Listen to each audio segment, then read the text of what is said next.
Welcome to a new season of The Unfortunate Truth, and it's Black History Month, a time to reflect on the pressing issues and history of the Black community. And there's so many things that we can talk about. Why is the policing system so broken in our country? What is the reasons and the byproduct of economic inequality? Why does Candace Owens exist? You know, pressing issues of our time. But here at The Unfortunate Truth, we talk about things that, quite frankly, no one else does. And the only issue that deals with the Black experience that actually hasn't been talked about ever is the struggles of the African continent.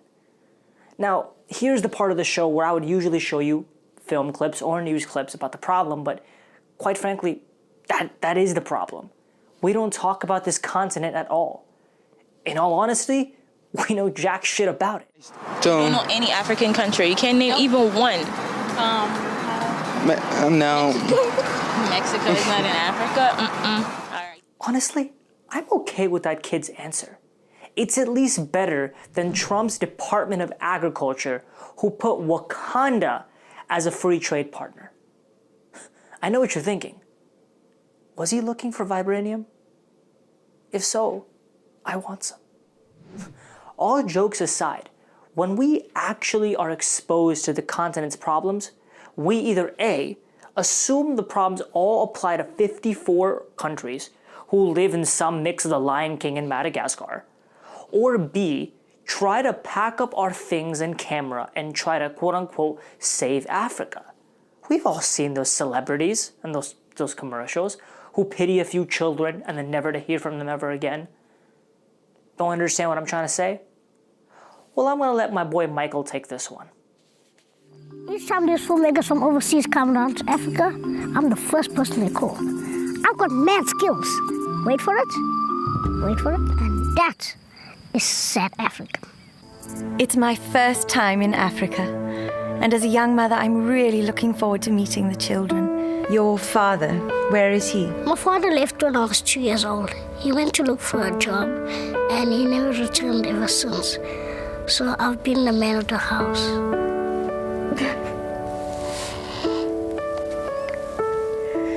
Is this your first charity appeal? Kurt!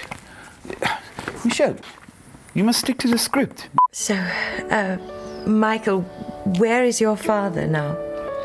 My father left when I was 2 years old. I know what you're thinking. How do I be like Michael?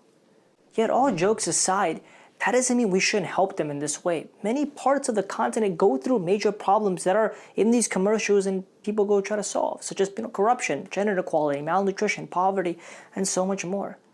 But in general, we either ignore it, apply a temporary solution to it to make us feel good, or stereotype the entire region. But yet it's expected for us to be like this. We're Americans. It's normal for us to generalize things about a population and only think about ourselves. You know, the American way. And in reality, especially in 2020, it's normal now for our politicians to live in their own fantasy world. So I'm not necessarily disappointed in the government or the people, but the largest source of information. The real unfortunate truth that I want to discuss today is a lack of reporting and understanding of the complex issues within the region. The problems do originate with financial freedom and censorship issues within the region, but our concern is Western journalism's failure to give adequate attention at all. For instance, in 2012, The Guardian did a study of journalistic material and found that compared to all other continents, journalists simply use the words Africa or Africans more to describe specific countries or specific parts of the region.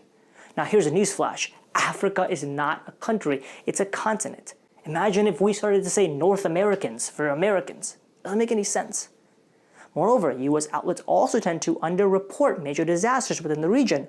A study that took disaster coverage from 1964 to 2002 found that US outlets only reported disasters from Africa a total of 4% of the time. That's participation trophy numbers right there. And if somehow when we do report news of the country, it's always negative. Between May and September 2010, the top 10 most read US newspaper and magazines carried 50 times more articles about poverty in Africa than they did the GDP. Of course the stereotypes are going to perpetuate, come on now. And all of this has real life implications. In 2019, 9 out of 10 most underreported humanitarian problems came from the African continent. No major news coverage whatsoever. But the worst part about this is that these issues are things that we talk about all the time. They're not from a different planet. Take a look at climate change. While we were crying about the wildfires in Australia, so many regions in the continent were facing record-breaking massive climate change-related droughts. And in the climate change conversation in general, the region is the largest affected and we don't talk about it. That's like talking about gun control and not talking about Texas. You just can't. This is actually about equitable and in-depth journalism. If we talk about some things, we have to talk about it in the other side of the world, even if it doesn't get traction, so that we can put these problems in a platform and give people the chance to hear their story, the good or the bad, so that instead of thinking about charity or pity within the region, we can demand justice like we always have. And I know we have the ability to do so. We just need to hear about it.